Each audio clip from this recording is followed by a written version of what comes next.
Big pass லைவ்ல ஒரு பக்கம் ரம்யா மற்றும் அப்சராவோட என்ட்ரி. அதில் அப்சரா வந்து வீடை ஒரு பாசிட்டிவ் வைப்பில் எடுத்துகிட்டு போவாங்கன்ற மாதிரி இனிஷியல் தாட்லேயே நமக்கு தெரியுது. ஓகே, இன்னொரு பக்கம் வியானா கம்முன்னு இருந்த ரம்யாவை கூட ஏற்றி விட்டு வேலையை பார்த்து விட்டுருவாங்க போல இருக்கு. வியானா சுபிக்ஷாலாம் என் பக்கம் வரவே கூடாது, அவங்க என் ஃப்ரெண்டே கிடையாதுன்ற மாதிரி பேசுவாங்க போல இருக்கு. அதனுடைய அறிகுறிகளும் நமக்கு தெரியுது. அன்சீன்ல இன்னைக்கு நைட்டு ஒரு டாஸ்க் நடக்குது. அதில் எக்ஸ் கண்டஸ்டன்ஸ் 3 பேரும் ஃபைனலிஸ்ட் 3 பேரும் பார்ட்டிசிபேட் பண்ணுறாங்க. அதில் யார் ஜெயிக்கிறாங்களோ அந்த பணம் சேருமா சேராதா அப்படின்றது தான் டாஸ்க்கு. அதை பற்றியும் பார்க்க போகிறோம். சேனலுக்கு புதுசாக இருந்தீங்கன்னா சப்ஸ்கிரைப் பண்ணிடுங்க. வீடியோ பார்க்குற அனைவருமே மறக்காமல் லைக்கும் ஐப்பும் பண்ணிங்கன்னா இந்த வீடியோ பல பேருக்கு போய் சேர்ந்துடும். அந்த உதவியை பண்ண மாதிரி கேட்டுக்கொள்கிறேன். இப்போ கண்டென்ட்டுக்குள்ளே போயிடலாம். ஸோ ஃபஸ்ட்டு விஷயம் டாஸ்க் என்ன அப்படின்றது பார்த்தீங்கன்னா, ஏதோ கிளாஸு பலூனு, அந்த பலூனை தட்டிக்கிட்டே இருக்கணும் போல் ஒருத்தர், இன்னொருத்தர் போயிட்டு அந்த கிளாஸ் எடுக்கணும் போல். இன்னும் 3 ஸ்டேஜஸ் ஆஃப் டாஸ்க் இருக்குது. அது ஒரு போஸ்டரில் பார்த்தேன். அதில் வந்து எக்ஸ் கண்டஸ்டன்ஸ்லேருந்து 3 பேர் பார்ட்டிசிபேட் பண்ணுறாங்க. ரம்யா, வியானா அண்ட் பிரவீன்ராஜ், இந்த 3 பேர் பார்ட்டிசிபேட் பண்ணுறாங்க. அந்த சைடில் வந்து பார்த்தீங்கன்னா கானா வினோத், திவ்யா மற்றும் சபரி 3 பேர் பார்ட்டிசிபேட் பண்ணுறாங்க. ஸோ இதில் பேசிக் ரூல் சிம்பிள். ஸோ ஃபைனலிஸ்ட் 6 பேர் இருக்காங்களே, அந்த 6 பேர் ஜெயிச்சாங்கன்னா பணம் ஆட் ஆகும். இல்லை எக்ஸ் கண்டஸ்டன் ஜெயிச்சாங்கன்னா ஆட் ஆகாது. நமக்கு கிடைத்துள்ள அப்டேட் படி ஃபைனலிஸ்ட் 6 பேர் தோக்குறாங்க. ஐ மீன் சபரி, திவ்யா மற்றும் கானா வினோத் தோற்பதாகவும் எக்ஸ் கண்டஸ்டன்ஸில் இருக்கிற அந்த 3 பேர் ஜெயிப்பதாகவும் அப்படின்றதான் தகவல் வந்துருக்குது. அப்படி யார் சொதப்பினா என்ன ஆச்சு அந்த டாஸ்கில் அப்படின்றது வெயிட் பண்ணி பார்த்தா தான் தெரியும். பட் இந்த ஒரு டாஸ்க் நடக்க போது அது நைட்டில். அந்த ஒரு ப்ரோமோ 1ல் பார்த்தோம்ல, இதில் நான் உன்னை விட நான் டிசர்விங், அதெல்லாம் முடிஞ்சதுக்கப்புறம் நைட்டில் நடக்குதுன்னு நினைக்கிறேன். ஏன்னா எல்லாருமே ட்ரெஸ்ஸை மாற்றிட்டு இருக்கிற சுச்சுவேஷனை நம்மளால் பார்க்க முடியுது. இது ஒரு பக்கம். அடுத்து தற்போதைய லைவ்ல வந்து பார்த்தீங்கன்னா, ஒரு பக்கம் ரம்யா மற்றும் அப்சராவுடைய என்ட்ரி. உள்ளே வந்தவொடனே சாண்ட்ராக்கு ஒரே எமோஷனல் மூமெண்ட் தான், போய் கண் கலங்க தொடங்கி விட்டனர் ரம்யா பார்த்தவொடனே. ஸோ ரம்யா உடனே சும்மா அழுகாதரி, சும்மா அழுதுட்டு இருக்காத, இது ஏன் நீ எப்போ பார்த்தாலும் அழுதுகிட்டே இருக்கன்ற மாதிரி ஸ்டார்டிங்லேயே போட ஆரம்பிச்சிட்டாங்க டிஸ்க்ளைமரை. ரைட்டு, இன்னைக்கு ரம்யா வெர்சஸ் சாண்ட்ராவோட சம்பவம் இருக்குதுன்ற மாதிரி அப்பவே நமக்கு தோணிருச்சு. அடுத்து ஒரு பக்கம் பிரஜனை பார்த்தியா, வெளியே போய் மீட் பண்ணியா அப்படின்ற கேள்வியெல்லாம் கேட்குறாங்க. பிரஜனை மீட்லாம் பண்ணல, ஃபோனில் பேசினேன் அப்படின்ற மாதிரி சொல்லிடுறாங்க. என்னன்னா இப்போ சாண்ட்ரா எதிர்பார்க்குறாங்க போல, ரம்யா பழைய மாதிரி நம்ம கிட்ட பேசுவாங்க, நமக்கு ஒரு ஆறுதல் கிடைக்கும் அப்படின்ற மாதிரி. ஏன்னா அவங்களுக்கு இருக்க இடம் இல்லாமல் தான் ஒரு பக்கம் வந்து அந்த அந்த அன்பு கேங்கில் போய் இணைந்துள்ளார் சாண்ட்ரா அப்படின்னு நமக்கே தெரியும். ஏன்னா அவங்களுக்கு பிடிக்காது, டோட்டலாக அந்த கேங்கே பிடிக்காது. எவ்வளோ கழுவி ஊற்றிருக்காங்க நமக்கு தெரியும். ஆனால் அங்கே போயிட்டு ஒரு விஷயத்த பண்ணுறாங்க. அது எதுக்கு பண்ணுறாங்க நீங்களே புரிஞ்சுக்கிங்க. ஓகே, நம்ம சொன்னால் நம்மளை அப்படி சொல்லி போடுவானுங்க. இது ஒரு பக்கம். இப்போ சரி, வந்திருக்கிற எக்ஸ் கண்டஸ்டன்ஸில் நமக்கு சாதகமாக யாராவது வருவாங்க, அவங்க கூட போயிடலாம் அப்படின்னு பார்த்தா வியானா வந்தாங்க, எண்டு கார்டு போட்டு முடிச்சு விட்டா. இப்போ ரம்யா வந்திருக்கா. ரம்யா என்ன பண்ண போறான்ற மாதிரி அவங்க மேலே அவங்களும் ட்ரை பண்ணுறாங்க. ரம்யா கிட்ட பேச பேச ட்ரை பண்ணுறாங்க. ஆனால் ரம்யா அந்த அளவுக்கு இடம் கொடுக்குற மாதிரி தெரியல. எப்போ பார்த்தாலும் அழுதுகிட்டே இருக்கு, என்னது இது, ஏன் இப்பெல்லாம் பிஹேவ் பண்ணுற, இந்த மாதிரிலாம் பண்ணுற அப்படின்ற மாதிரி தான் இருக்கு அங்கே. ஓகே, இது ஒரு பக்கம். அடுத்து இன்னொரு பக்கம் வினோத்துக்கு வந்து கப்பு வின் பண்ணோன்னே அப்படின்ற மாதிரியும் சொல்லி தேங்க்யூ சொன்னதாக இருக்கட்டும். இன்னொரு பக்கம் இவர் வந்து சபரி அண்ணன்ல, ரம்யாக்கு அண்ணன்ல, சாக்லேட் ஒன்று எடுத்து வச்சு ரம்யாக்காக கொடுக்கணும்னு வெயிட் பண்ணி அந்த சாக்லேட் எடுத்துன்னு வந்து கொடுத்ததா இருக்கட்டும். இது எல்லாமே சூப்பராக இருந்துச்சு.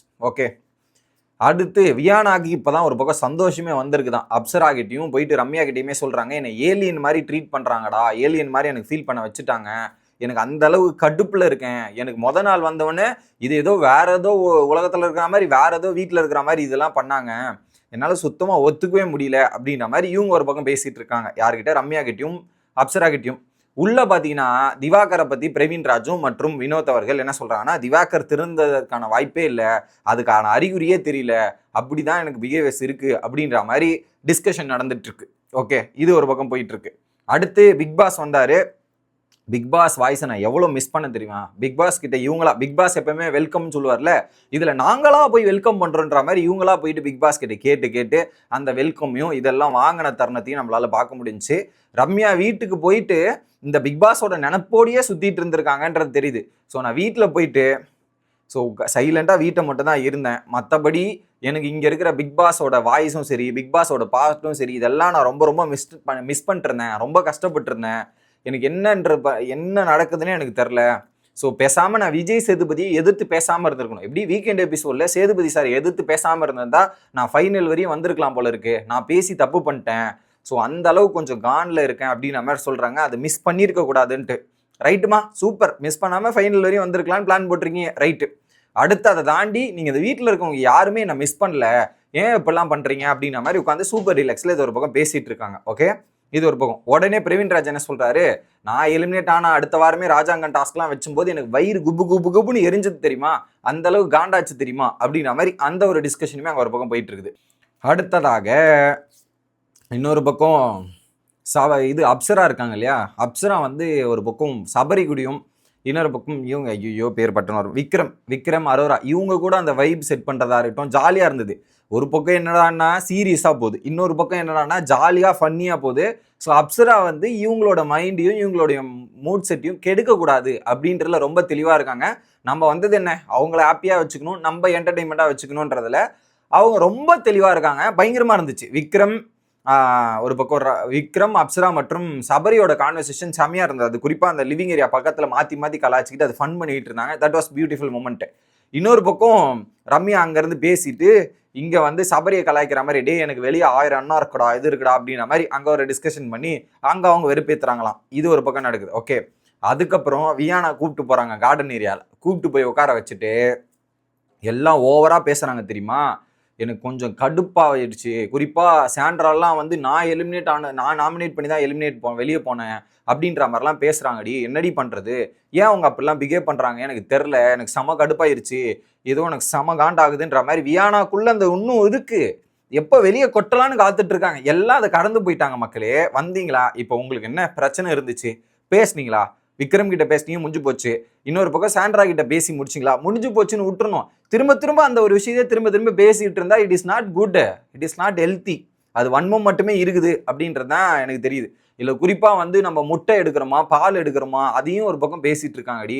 அன்னைக்கு என்னடா பாத்திரம் வாஷ் பண்ண சொல்றாங்க, இதெல்லாம் பண்ண சொல்றாங்க, எனக்கு செம்ம காண்டாகுது, செம வெறியாகுது. இந்த வீடுன்றது எல்லாருக்கும் பொதுவான வீடு தானே, அவங்கன்னா இப்படிலாம் பிஹேவ் பண்ணிருக்காங்க, நம்ம வரம் தெரிஞ்சு தானே இதெல்லாம் கொடுத்துருக்காங்கன்ற மாதிரி இது ஒரு பக்கம் பேசிட்டு இருக்காங்க. அடுத்து ஆமாம் பணப்பட்டி வச்சிருக்காங்களாமே, பணப்பட்டி யார் எடுப்பா அப்படின்ற மாதிரி கேட்குறாங்க. எனக்கு தெரிஞ்சு சாண்ட்ரா எடுக்கிறதுக்கான வாய்ப்பு இருக்குன்ற மாதிரி இவங்களே சொல்கிறாங்க ரம்யா. அப்புறம் அரோரா எடுக்கிறதுக்கான வாய்ப்பு இருக்கா அப்படின்னா, இல்லை அரோரா கிட்ட டிடிஎஃப் இருக்குது, அவள் எடுக்க மாட்டா அப்படின்னும் போது, அப்போது அரோரா டேரெக்டாக டாப் 2ல் போய் நின்றுவாடி, டாப் இதில் போயிடுவாளா அப்படின்ற மாதிரி உங்களுக்கு ஒரு பக்கம் ஓஹோ அரோரா போகிறது மேடமுக்கு பிடிக்கல போல இருக்கே அப்படி தான் தெரியுது. ஏன்னா அரோரா அங்கே மேலே ஏறி போகிறதுல இங்கே டோட்டலி உங்களுக்கு விருப்பம் இல்லைன்றது கிளியர் கட்டாக தெரியுது. இல்லை அவள் கண்டிப்பாக ஃபினாலே வீக்கில் இருப்பா, ஒன்றுமே பண்ண முடியாது, அந்த அளவுக்கு போயிட்டு இருந்தாச்சு அப்படின்னும் போது அப்சரா வந்து ஜாயின் பண்ணுறாங்க. ஜாயின் பண்ண உடனே ஓப்பனாக சொல்லிடுறாங்க, நான் 2 பேர்கிட்ட கேள்வி கேட்க வேண்டியது இருக்குது, ஒன்று விக்ரம் கிட்ட, இன்னொன்று சாண்ட்ரா கிட்ட. இந்த 2 பேரையும் நான் கேட்காம விட மாட்டேன்ற மாதிரி இவங்க சொல்கிறாங்க. நான் ஆல்ரெடி கேட்டு முடிச்சிட்டேன், என்ன இப்படி தான் இரிட்டேட் பண்ணிருக்காங்கன்ற மாதிரி இது. உடனே அப்சரா சொல்கிறாங்க, ஏய் நம்ம வந்தது எதுக்கு, ஜாலியாக இருக்கிறது தான், அந்த வேலையை பார்க்கலாம், இது ஏன் அப்படி பண்ணிருக்கணும்னு அந்த பொண்ணு தெளிவாக தெரியுது, ஹாப்பியாக இருக்கணும்ன்ட்டு. இவங்க 2 பேர் தான் வன்மத்தில் இருக்காங்க. இது வன்மத்தில் இருந்தால் இருந்த நேமையும் டேமேஜ் ஆகிட்டு தான் வெளியே போகிறாங்கன்ற மாதிரி தோணுது. இதில் குறிப்பாக சுபிக்ஷா நாமினேட் பண்ணிட்டாங்களா வியானா, அந்த நாமினேட் பண்ணது எனக்கு பிடிக்கல, அவள் ஃப்ரெண்டே கிடையாதுன்ற மாதிரி பேசுகிறாங்க. அவங்க இல்லைங்க கேமில் தான் நாமினேட் பண்ணியிருக்கா, இதுக்கு இவ்வளோ சீரியஸாக எடுக்கணுமான்ற மாதிரி அப்சரா சொல்கிறாங்க. ஆனால் நான் விட மாட்டேனே அப்படின்ற ஒரு நிலைமையில தான் வியானா அவர்கள் இருக்கிறார்கள் அப்படின்றது பார்க்க முடியுது. சுபிக்ஷா வரட்டும், அப்போதான் கரெக்டாக இருக்கும்னு நான் நினைக்கிறேன். அடுத்த வீடியோவில் வந்து சந்திக்கிறேன். Bye guys.